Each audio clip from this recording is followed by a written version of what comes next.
Саламатсыздарбы, урматтуу айымдар. Мен сиздерге бүгүн аборт жана аборттун кесепеттери жөнүндө кыскача маалымат айтып өтмөкчүмүн. Бойдон алдыруу бул эмне? Кош бойлуулуктун 22 жумасына чейин анын үзгүлтүккө учуроосу. Аборттун эки жолу бар. Биринчиси бул хирургиялык жол менен, экинчиси бул дары-дармектин жардамы менен. Аборттон пайда болгон же бойдон алдыргандан кийинки пайда болгон зыяндары чоң 3 топко бөлүнөт. Биринчиси бул сиз боюңуздан алдырып жаткан учурда, экинчиси сиздин бойдон алдырарыңыз менен, ал эми үчүнчүсү ыракы же бир нече жыл убакыт өткөндөн кийинки сиздин денеңизде, сиздин организмиңизде пайда болгон оорулар. Биринчисине токтолуп өтсөк, бойдон алдырып жаткан учурдагы пайда болгон аборттун зыяндары же көйгөйлөрү. Бул эгерде бул дарынын жардамы менен болсо, алдырып жаткан учурда кандын көп кетип калуусу же толук түшпөсү. Андан сырткары, эгерде хирургиялык жол менен болсо, бул башкача айтканда бизде сордуруп алуу же шприцтин жардамы менен деп айтылат.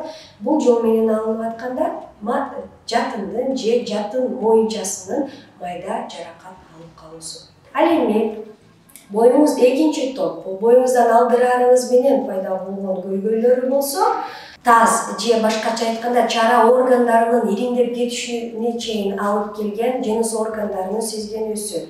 Эң көп бул эндометриттер кездешет, андан кийин сальпингит жана сальпингеофалиттер. Андан сырткары, эгерде бала толук түшпөй калып, калдыктар калып калса, эндометриден, полиптерден пайда болуусу. Ал эми үчүнчү чоң топ бул ыракы же бир нече жыл өткөндөн кийинки пайда болгон оорулар. Алар дагы 3кө бөлүнүшөт. Биринчиси сиздин көбөй системаңызга тийгизген таасирлери, экинчиси кийинки төрөттөр болуп жаткан учурдагы келтирген зыяндары жана жалпы организмиңизге зыян келтирип, жаңы пайда кылган оорулар. Биринчисине кеңири токтолуп өтсөк, сиздин көбөйүү системаңызга тийгизген залалдары булар жатын түтүкчөсүнүн бекилип калуусунун жана жатындын ичинде пайда болгон спайкадан келип чыккан төрөбөстүк же тукумсуздук, этеккирдин бузулуусу. Мисалга, такыр келбей калышы мүмкүн ал, же аз келип калышы мүмкүн, же куюлуп көп келүүсү мүмкүн. Андан сырткары, кийинки кош бойлуулуктарда баланы көтөрө албастык же невынашивание беременности.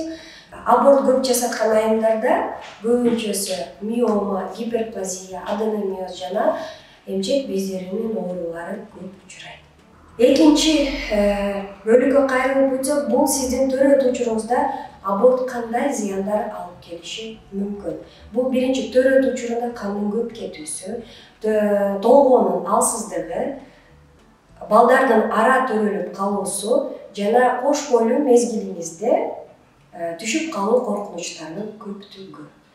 Ал эми сиздин аборт жасаткандан кийин сиздин жалпы организмиңизге, жалпы денеңизде кийин пайда болгон оорулар эмне болушу мүмкүн? Сиздин кан тамыр жүрөк системаңызга, нерв системасына, эндокриндик системаларга чоң зыян алып келет. Жада калса, аялдардын руханий дагы ооруларына алып келиши мүмкүн.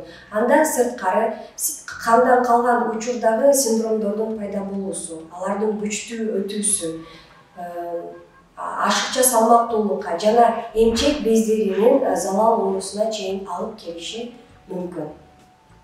Эгерде такыр айлаңыз кетип, башка жолу жок болуп, бойдон алдырууну чечсеңиз, анда мүмкүн болушунча канчалык эрте жумалыкты алдырса, ошончолук өзүңүзгө жакшы.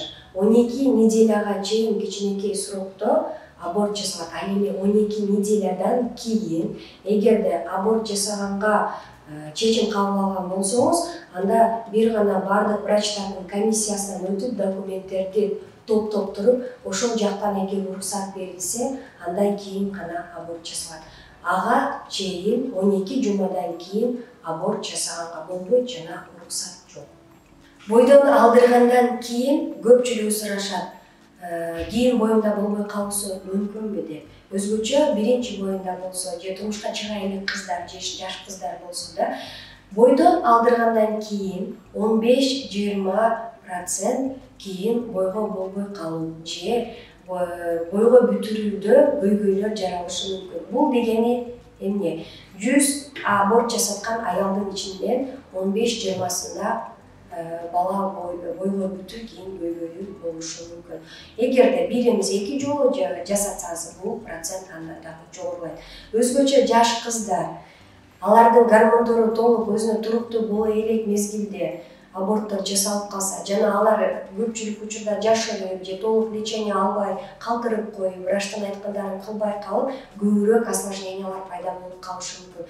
Ошон үчүн биз мындай нерселердин алдын алуу максатта эмне кылышыбыз керек? Биринчиден, сактануунун жолдорун билиңиздер, сактануу каражаттарын колдонуңуздар. Экинчиден, эгерде аборт жасалган болсо, медициналык учрежденияда жасатып, андан ары дарыгер эмне деп сизге сунуштама айтса, ошонун бардыгын аткарганга аракет кылыңыздар.